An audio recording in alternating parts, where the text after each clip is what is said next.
Meenakshi Ammal Dental College and Hospital, Maduravayal, Chennai, ranked number 13 by NIRF. Summer vandachu. What's your plan for this holiday? எங்க கிட்ட விட்டுருங்க, நாங்க பாத்துக்கிறோம். GT Holidays. GT Holidays, South India's #1 travel brand. முக்கிய தகவல்களை குறுஞ்செய்தி வாயிலாக தெரிந்து கொள்ள ஆதன் செயலியை டவுன்லோட் பண்ணுங்க. அதற்கான லிங்க் இந்த வீடியோக்கு கீழே டிஸ்கிரிப்ஷன்ல இருக்கு. தக் லைஃப் இந்த படத்தோட ட்ரைலருக்காக எல்லாருமே ரொம்ப அதிகமா வெயிட் பண்ணிக்கிட்டு இருந்தோம். முக்கியமா நிறைய பேருக்கு இந்த ட்ரைலர் பிடிச்சிருச்சு. அடுத்தடுத்து டீகோட் பண்ணவும் ஸ்டார்ட் பண்ணிட்டாங்க. எஸ்டிஆர் அவர்களா இருக்கட்டும், கமல் அவர்களா இருக்கட்டும், ரெண்டு பேரையும் பார்த்து நம்ம என்ஜாய் பண்ற அளவுக்கு தான் ட்ரைலரும் அமைஞ்சிருக்கு அப்படின்னு நினைக்கிறேன். இப்போ அதான் எல்லாரோட பெரிய எதிர்பார்ப்போட இந்த படத்தோட ட்ரெய்லர் ரிலீஸ் ஆயிருக்கு. இந்த படம் எடுக்கும் பொழுதே இது வந்து ஒரு கேரண்டியான ஒரு பிசினஸ் பண்ணும் அப்படின்ட்டு ப்ரொடக்ஷன் சைட்லையும் சரி, கமல் அவர்களும் மணிரத்னம் அவர்களும் உறுதியாக தான் உள்ள இறங்கியிருக்காங்க. படம் எங்க தொடங்குச்சு அப்படின்றத நம்ம வரணும்னு நினைக்கிறேன். ஏன்னா இது இந்த கதையே இல்லை, இந்த கதையே வேற. சித்தார்த் இன்னும் நிறைய நடிகர்கள் உள்ள இருக்கிற மாதிரியும் நிறைய பிளான்லாம் இருந்துச்சு. மற்ற நடிகர்கள்லாம் ஒதுங்குறாங்க, சிம்பு உள்ள வராரு. சிம்புவுக்கும் கமலுக்கும் உண்டான அந்த கதைக்கிழமே மாறுது அப்படிலாம் சொன்னாங்க. யார் இந்த அண்ணா மணிரத்னம் இயக்கம் அப்படின்னு ஒன்று இருக்குல்ல, அங்கே வந்து ஒரு கிளாசிக்கான ஒரு திரைக்கதை இருக்கும், ஒரு ப்ரெசன்டேஷன் இருக்கும் அப்படின்றதான். ஏன்னா அவங்களோட கதையும் அவங்களோட படத்தை பத்தியும் விமர்சிக்கிற அளவுக்கு நம்மளுக்கு இன்னும் அனுபவம் கண்டிப்பா இல்லை, யாருக்குமே இல்லைன்னு எடுத்துக்கலாம்னு நினைக்கிறேன். ஏன்னா அந்த மணிரத்னம் அப்படின்ற ஒரு படைப்பாளி வந்து அப்ப இருந்து இப்போ வரைக்கும் இயங்கிட்டதுக்கு காரணம் அந்த அப்டேட் அப்படின்ற ஒரு விஷயம். அதை தான் இந்த ட்ரெய்லர்லையும் நம்மளால பார்க்க முடியுது. ஓகே, என்ன சொல்ல வந்திருக்காங்க இந்த ட்ரெய்லர், தக் லைஃப் ட்ரெய்லர் அப்படின்னா, கமல் அவர்களை வந்து என் உயிரை காப்பாத்தினது நீ தான் அப்படின்னு குட்டி சிலம்பரசனை பார்த்து சொல்றாங்க. ஒரு கட்டத்துல அவரே அப்பாக்கு எதிரியா திரும்புறாரு. எனக்கு ரொம்ப அழகா இருந்துச்சு. எல்லாருமே சொன்ன மாதிரி இந்த பேர் அப்படின்னு ஒரு விஷயம் இருக்கு. கமல் அவர்கள் வந்து அபிராமி தான் பேர் அப்படின்ற பொழுது டக்குன்னு பார்த்தா த்ரிஷாவோட ஒரு ஃப்ரேம்ல இருக்காரு. என்ன காரணம், என்ன ரீசன் அப்படின்னு தெரியல. நம்ம நிறைய விஷயங்கள் இப்பயே எல்லாருமே எழுத ஆரம்பிச்சிட்டாங்க.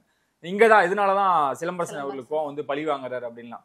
என்ன இருந்தாலும் படம் வந்ததுக்கு அப்புறம் தான் தெரிய போகுது. ஒரு கட்டம் மாறினதுமே அந்த அப்பாக்கு எதிராகவே மாறுவாங்க, அவங்க பேச்சை கேட்க மாட்டாங்க. இது ஆஸ் யூசுவலா நடக்கக்கூடிய விஷயங்கள். இதுல என்ன ட்விஸ்ட் அண்ட் டேர்ம்ஸ் இருக்கு அப்படின்றத நம்மளால பார்க்கணும்னு நினைக்கிறேன். நாசர் கூடவே வராரு, உலகநாயகன் கூட. ஒரு கட்டத்துல அவரும் வந்து அவன் அமரன் இருக்கானா அப்புறம் எதுக்கு நானு அப்படின்ற மாதிரி கோவப்படுறாங்க. எல்லா நடிப்பு அரக்கர்களும் உள்ள இருக்காங்க அப்படின்னே சொல்லலாம். ஜோதி ஜார்ஜ் நான் பார்த்தேன், அவருக்குமே வந்து ரெட்ரோல நாங்க தான் நிப்பேன், ரெட்ரோல சரியா அவரை பயன்படுத்தல. இந்த படத்துல அவருக்கான தீனி இருக்கும் அப்படின்றத நம்பலான்னு நினைக்கிறேன். யார் இந்த குட்டி சிலம்பரசன், எப்படி உலகநாயகன்ட்ட வந்து சேர்றாரு, உலகநாயகன் எப்படி அவர் மேல நம்பிக்கை வைக்கிறாரு, எதனால அவர் வந்து உள்ள சேர்ந்து அவர் கூடயே வளர்ந்து எப்போ அவருக்கு அகென்ஸ்டா திரும்புறாங்க, ஏன் இந்த ஃபைட் சீக்வன்ஸ் அப்படின்லாம் நம்மளுக்கு இன்னும் தெரியல. அதெல்லாம் ட்விஸ்டாவே இருக்கு. ஆனா இதுல இருந்து பார்க்கும்பொழுது அப்படியே நம்மளுக்கு தோணுது, இதுக்கு யாரோ ஒருத்தர் பின்னாடி இயக்குறாங்க அவங்கள. சிலம்பரசனை வந்து அவங்ககிட்ட உலகநாயகன் அவங்ககிட்ட அந்த ஃபேமிலிட்ட அட்டாச் ஆகிற மாதிரி வச்சு அப்படியே அவங்க கூட டிராவல் ஆகிற மாதிரியும், ஒரு காலகட்டத்துக்கு அப்புறம் ஆப்போசிட்டா மாறுற மாதிரியும், இதுதான் அப்படின்ற மாதிரியும் நிறைய டீகோட்லாம் பண்ணிக்கிட்டு இருக்காங்க. என்ன நடந்தாலும் படம் கிளாஸா இருந்துச்சா. ஏஆர் ரஹ்மான் தான் நம்மளுக்கு கண்ணு முன்னாடி தெரிஞ்சாரு. ஒரு பக்கம் உலகநாயகன் ஸ்கோர் பண்றாரு, அவரை தாண்டி சிலம்பரசன் ஸ்கோர் பண்றாங்க. இதெல்லாம் மீறி மணிரத்னமோட அந்த சொன்ன மாதிரி அந்த ஸ்கிரீன் பிரசன்டேஷன் அப்படின்னு ஒன்று இருக்கு, அது அவ்வளோ அள்ளுது. இந்த பக்கம் ஏஆர் ரஹ்மான் அவர்கள் ஒரு குழந்தைத்தனம், அது மீன்ஸ் ஒரு ஃபேமிலி எமோஷன் வரும்போது ஒரு சாங்கோட ஸ்டார்ட் பண்றாரு. ஃபைட் சீக்வன்ஸ் அப்ப டக்குன்னு மாறுது. அந்த கடைசியா அந்த நாயகா அப்படின்னு வரும் பொழுது அதுதான் எல்லாத்தையுமே அப்படியே அந்த இலுமினாட்டி மாதிரி இழுக்குது அப்படின்னே சொல்லலாம். இதுல எக்ஸ்ட்ராவா எனக்கு அன்பறிவு தெரியுது. கேமரா ஒர்க் நல்லா இருக்கு, எடிட்டிங் நல்லா இருக்கு, எல்லா விஷயங்களும் ரொம்ப அழகா கிறிஸ்பா கட் பண்ணியிருக்காங்க. அதுல வந்து அன்பறிவோட அந்த ஃபைட் சீக்வன்ஸ் எல்லாம் தெரியுது. உலகநாயகன் அந்த கமல் அவர்கள் வந்து ஏன் இந்த பசங்க ரெண்டு பேரையும் நம்புறாரு அப்படின்னா இதுக்காக தான். அவங்க ரெண்டு பேரையும் விட மாட்டாங்க. அந்த ஃபைட் சீக்வன்ஸ்ல கமல் அவர்களும் எஸ்டிஆர் அவர்களும் ஃபைட் பண்ணும் பொழுது அவ்வளோ யதார்த்தமா இருக்கு. நம்மளுக்கு இந்த ஃபைட்ஸை நம்ம பார்த்தே அவனோட ஸ்கிரீன்ல அப்படின்ற அளவுக்கு நம்மளுக்கு ஒரு வேகத்தை கொடுக்குதுல, அதுதான் அவங்க ரெண்டு பேரும். ஸோ எல்லாருமே அவங்கவுங்க பங்கு சிறப்பாக பண்ணியிருக்காங்க. இதுதான்டா படம் அப்படின்ற மாதிரியான ஒரு படமா இது கண்டிப்பா இருக்கும் அப்படின்றதுக்கு சாம்பிள் தான் இந்த ட்ரெய்லர் நினைக்கிறேன்.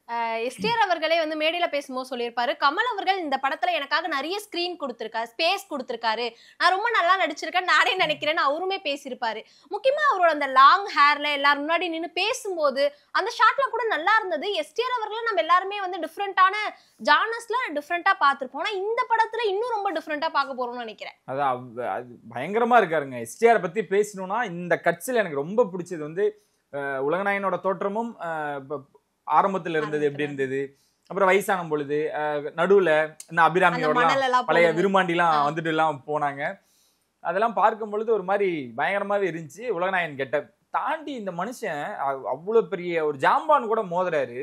இதுக்கு முன்னாடி விக்ரம்ல நடந்துச்சு, எவ்வளவு நடிகர்கள் நடிச்சாலும் எஸ்டிஆர் அவர்கள் பண்றாரு அப்படின்றப்போ ஒரு பூரிப்பு. இதெல்லாம் எதை தெரியுமா குறிக்குது? நீங்க நான் வரன்றனால தான்டா நிறைய பேர் இண்டஸ்ட்ரியில என்னென்னமோ பேசுனீங்க, இந்த கதைக்களமே மாறிச்சு, இதுதான்டா நானு. அதுல சொல்லுவாரு, இனிமேட்டு நான் தான் அப்பாவோட இடத்துக்குன்னு சொல்லும் பொழுது, இனிமேட்டு நான் தான்டா, நான் வந்துட்டேன்டா அப்படின்றதுக்கு உண்டான கம்பேக்கா இது நம்ம எடுத்துக்கணும் அப்படிதான் நினைக்கிறேன். ஏன்னா எஸ்டிஆர் சொல்லி அடிச்சிருக்காரு, அவள்தான் இனிமேல் நான் தான் சொல்றாருல, அதுவே பெரிய விஷயம். நீங்க சொன்ன மாதிரி அந்த ஸ்பேஸ் கொடுக்குறன்றதுல உலகநாயகன் வந்து மறுபடியும் நிரூபிச்சிருக்காரு. விக்ரம்ல வந்து யாருப்பா அது பக்கத்தா, சரி நீ விளையாண்டுக்கோ. இந்த பக்கம் யார், விஜய் சேதுபதியா, சரி ஓகே, சரி இது ஏன் படம், வேற யாரு, சரி சூர்யான்னு ஒருத்தர் வராரு சார் கிளைமேக்ஸ், அவரு எதுக்குப்பா வரணும் அப்படின்னு இல்லாம வர சொல்லுப்பா, ஒன்றும் பிரச்சனை இல்லை, எல்லாருக்கும் ஸ்பேஸ் அங்கேயே கொடுத்துட்டாரு. நீங்க அதுவே அங்கேயே நிரூபிச்சிட்டாங்களே. ஸோ கமல் அவர்களை பத்தி கவலையே இல்லை, அவருமே ஃபுல் அண்ட் ஃபுல் நம்புற கேரக்டர் யாருன்னா சிம்பு அவர்கள். இண்டஸ்ட்ரியில நீ இவ்வளவு நாளா என்ன பண்ணிட்டு இருந்து தெரியலப்பா, ஆனா உன்னோட திறமையை நான் பார்த்து வியக்கிறேன் அப்படின்னு அந்த மனுஷன் சொல்றாங்கல்ல, இவ்வளவு பெரிய ஸ்பேஸ் கொடுக்குறாருல்ல, அதை கரெக்டா பயன்படுத்திருக்காரு. ரொம்ப கிளாஸா இருக்காரு. மணிரத்னத்தோட சமீபத்துல பிடிச்ச ஃபேவரட் ஷாட் அப்படின்னா அந்த ஜீப் வந்து ட்ரிஃப்ட் அடிக்கிறதாட்டு இருக்கு.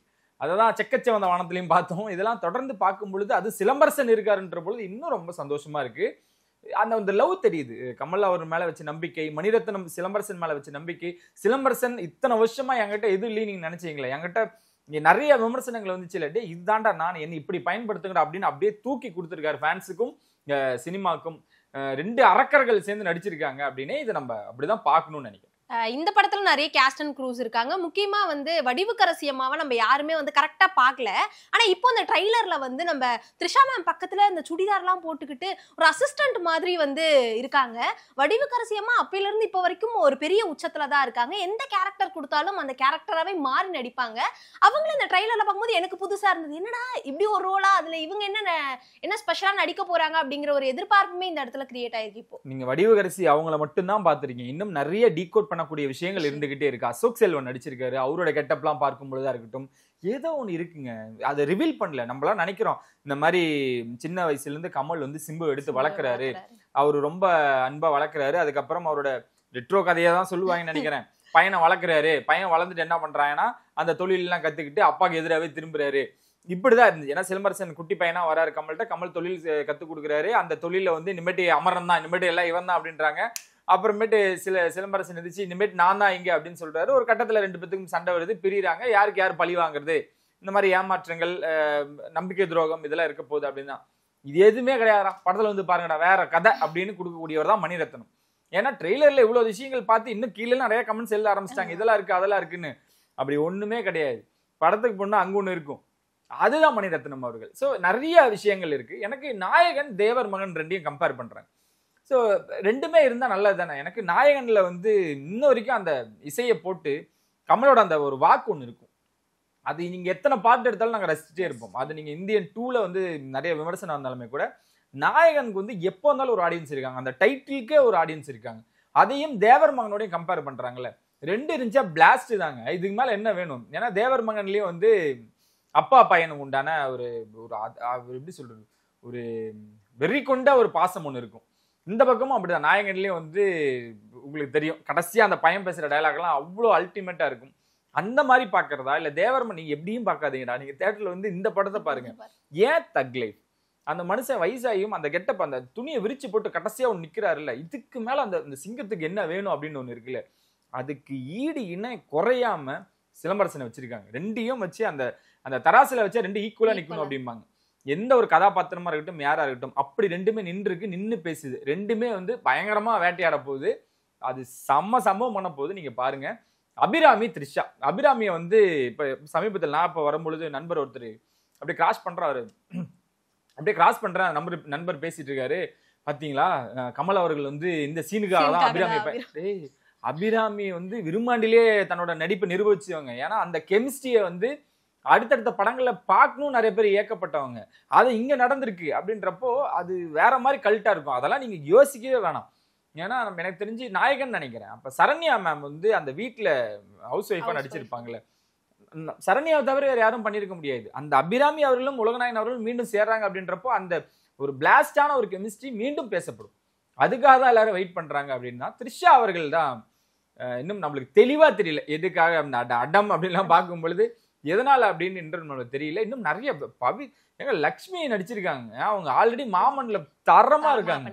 ஸோ அவங்களும் உள்ள இருக்காங்க அப்படின்றப்போ அப்போ உங்களுக்கு தெரியுது இல்ல, மாமன்ல அவங்களும் நிரூபிச்சிட்டாங்க. எல்லா நடிப்பு அரக்கிகளும் அரக்கன்களும் இருக்காங்க அப்படின்றப்போ யாரு இது பாகுபலி மாதிரி இந்த சிலையை தூக்கிட்டு வருது யாருன்னா மணிரத்னம் அவர்கள். ஸோ அதனால அந்த ஓவராலா நீங்க பார்க்கும் பொழுது நீங்களாம் நினைக்கிறீங்களா ஒரு கதைக்கலாம், அப்படி இல்லை, இது வேற மாதிரி இருக்கும்டா, நீ வந்து பாடுற தியேட்டர்ல பாடுற அதான்டா பத்திக்கும் அப்படின்ற மாதிரி இருக்கு. கண்டிப்பா அடுத்தடுத்து நிறைய ஆடியோ லான்ச் ஃபங்க்ஷன் நிறைய விஷயங்கள் பார்க்க போறோம். முக்கியமா படம் வந்து வர ஜூன் ரிலீஸ் ஆக போகுது. எப்படி இருக்கு அப்படிங்கறத நம்ம பார்த்து செலிப்ரேட் பண்றது இல்லாம எல்லாரும் பார்த்து செலிப்ரேட் பண்ண போறாங்க. ஒவ்வொரு ஈவெண்ட்டையும் மிஸ் பண்ண மாட்டாங்க. அது அந்த பிளானிங் தான். அவங்க ஆல்ரெடி இந்த ஈவெண்ட் முன்னாடியே நடந்திருக்கணும், வேண்டாம் நம்ம இந்தியாவில் என்ன நடந்துகிட்டு இருக்குன்னு தெரியும் அப்படின்ற ஒரு காரணத்துக்காக உலகநாயகன் அவர்கள் இப்போதைக்கு நாங்க தள்ளி வைக்கிறோம், கொண்டாட்டத்தை தள்ளி வைக்கிறோம் அப்படின்னாரு. இப்ப ஆரம்பிச்சிருக்கு.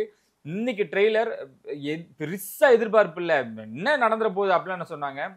கவலையே படாதீங்க, இதுக்கு மேல ஒரு ட்ரெய்லர் எவனாலையும் கொடுக்க முடியாது அப்படின்றத கேமரா ஒர்க்கா இருக்கட்டும், எடிட்டிங்கா இருக்கட்டும், சவுண்டா இருக்கட்டும், சின்ன சின்ன மைல்டு சவுண்ட் கூட அவங்க அவ்வளோ ஒர்க் அவுட் பண்ணியிருக்காங்க. ஃபைட் சீக்வன்ஸ், எஸ்டிஆரோட அந்த கெட்டப்பு, அந்த காஸ்டியூம்லாம் பார்க்கும் பொழுது பயங்கரமான தக்கர், எல்லாமே தக்கா இருக்குங்க. தக் லைஃப் அப்படின்றது படமே தக் லைஃப் போல. ஸோ அந்த மாதிரியான விஷயங்கள்லாம் இருக்கு. கமலா அவர்களோட கெட்டப்பு, இன்னும் சொல்லணும்னா அந்த எங்கா வராருல, நம்ம இப்ப சமீபத்துல கூட பேசணும், இந்த அஜித் அவர்கள் வந்து பழைய கெட்டப்ல வந்து பயங்கரமா இருக்காரு, எல்லாத்துக்குமே டஃப் கொடுக்குறாரு மனுஷன். சிம்பு என் பையன்டா, இனிமேட்டு நீ தாண்டா என்னோட வாரிசு, சினிமா வாரிசு நீ தாண்டா அப்படின்ட்டு அவரு அறிவிக்கிறாரு. இதெல்லாம் பார்க்கும் பொழுது இந்த படம் கண்டிப்பா பேசும். ப்ரொமோஷனுக்கு நிறைய நாட்கள் ஒதுக்கியிருக்காங்க. ஒவ்வொரு இடத்துலையும் நம்ம மிஸ் பண்ணிடக்கூடாது, ஒவ்வொரு நாடுகளையும் ஒவ்வொரு மக்களுக்கும் இதை போய் சேரணும் அப்படின்றதுல உலகநாயகன் தெளிவா இருக்காரு. பெரிய பேனர்ஸ் எனர்ஜி பண்றாங்க. அவரோட ப்ரொடக்ஷனா இருந்தாலும் படத்தை ரிலீஸ் பண்ணக்கூடிய எல்லாருமே வந்து ரொம்ப ஹாப்பியா இருக்காங்க. இன்னும் ஒன்னே ஒன்று மட்டும் முடிச்சுன்னு நினைக்கிறேன். அந்த ஃபைட் சீக்வன்ஸ் பத்தி ஆல்ரெடி நம்ம பேசியிருக்கோம், நம்மளோட சீனியர்ஸும் பேசியிருக்காங்க. தக் லைஃப்ல ஒரு ஃபைட் சீக்வன்ஸ் வரும், நீங்க மிஸ் பண்ண மாட்டீங்க, இது கிட்டத்தட்ட ஹாலிவுட் ஸ்டைல்ல இருக்க போகுது அப்படின்னாங்க. இது ஹாலிவுட்டே மிஞ்சுற அளவுக்கு இருக்கும்னு நம்ம கேள்விப்பட்டோம். ஆனா அந்த ரேஞ்சுக்கு இருக்கும் அப்படின்றதுக்கு சில பல ஷார்ட்ஸ் தான் வந்து இதோட நம்பிக்கையை கொடுத்துருக்கு. ஓவராலா தக் லைஃபுக்காக எல்லாருமே வெயிட் பண்ணுவோம். படம் இன்னும் பிளாஸ்டா இருக்கும் அப்படின்றத இந்த இடத்துல நம்ம சொல்லிக்கலாம்.